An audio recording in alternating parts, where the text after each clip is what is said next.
संबंध। अब भगवान का भजन करने वाले के भजन का प्रकार और फल बतलाते हैं। जरा मरण मोक्षाय मामाश्रित्य यतन्ति ये ते ब्रह्म तद्विदु कृष्ण मध्यात्मं कर्म चाखिलम्। जो मेरे शरण होकर जरा और मरण से छूटने के लिए यत्न करते हैं, वे पुरुष उस ब्रह्म को, संपूर्ण अध्यात्म को, संपूर्ण कर्मों को जान लेते हैं। प्रश्न। जन्म मरण से छूटने के लिए भगवान की शरण होकर यत्न करना क्या है? उत्तर। जब तक जन्म से छुटकारा नहीं मिलता तब तक वृद्धावस्था और मृत्यु से छुटकारा मिलना असंभव है। और जन्म से छुटकारा तभी मिलता है जब जीव अज्ञान जनित कर्म बंधन से सर्वथा मुक्त होकर भगवान को प्राप्त हो जाता है। भगवान की प्राप्ति सब कामनाओं का त्याग करके दृढ़ निश्चय के साथ भगवान का नित्य निरंतर भजन करने से ही होती है। और ऐसा भजन मनुष्य से तभी होता है जब वह सत्संग का आश्रय लेकर पापों से छूट जाता है तथा आसुर भावों का सर्वथा त्याग कर देता है। भगवान ने इसी अध्याय में कहा है, आसुर स्वभाव वाले नीच और पापी मूढ़ मनुष्य मुझको नहीं भजते। 7वें अध्याय में ही 15वां श्लोक।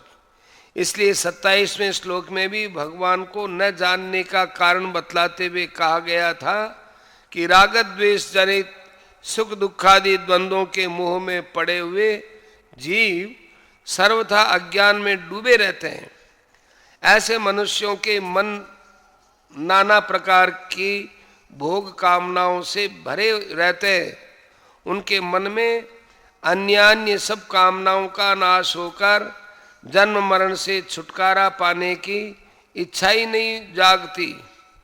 इसलिए 28वें श्लोक में भगवान को पूर्ण रूप से जानने के अधिकारी का निर्णय करते हुए उसे पाप रहित पुण्य कर्मा सुख दुखादि द्वंद्वों से मुक्त और दृढ़ निश्चयी होकर भगवान को भजने वाला बतलाया गया है।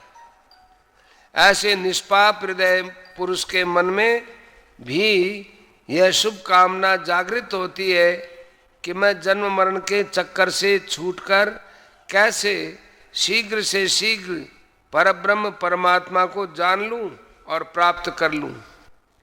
इसलिए भगवान कहते हैं कि जो संसार के सब विषयों के आश्रय को छोड़कर दृढ़ विश्वास के साथ एकमात्र मेरा ही आश्रय लेकर निरंतर मुझ में ही मन बुद्धि लगाए रखते हैं, वे मेरे शरण होकर यत्न करने वाले हैं। प्रश्न। तत्विशेषण के सहित ब्रह्म पद किसका वाचक है? कृष्ण विशेषण के सहित अध्यात्म पद किसका वाचक है? और अखिल विशेषण के साथ कर्म पद किसका वाचक है? एवं इन सब को जानना क्या है? उत्तर। तत्विशेषण के साथ ब्रह्म पद से निर्गुण निराकार सच्चिदानंद घन परब्रह्म परमात्मा का निर्देश है। उक्त परब्रह्म परमात्मा के तत्व को भली भांति अनुभव करके उसे साक्षात कर लेना ही उनको जानना है।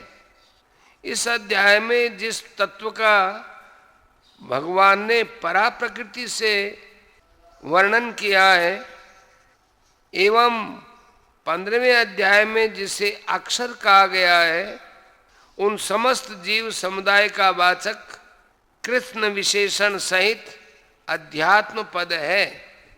और एक सच्चिदानंद घन परमात्मा ही जीवों के रूप में अनेकाकार दिख रहे हैं। वास्तव में जीव समुदाय रूप संपूर्ण अध्यात्म सच्चिदानंद घन परमात्मा से भिन्न नहीं है। इस तत्व को जान लेना ही उसे जानना है, एवं जिससे समस्त भूतों की और संपूर्ण चेष्टाओं की उत्पत्ति होती है, भगवान के उस आदि संकल्प रूप विसर्ग का नाम कर्म है। इसका विशेष विवेचन 8वें अध्याय के 3 श्लोक की व्याख्या में किया गया है। तथा भगवान का संकल्प होने से यह कर्म भगवान से अभिन्न ही है, इस प्रकार जानना ही अखिल कर्म को जानना है।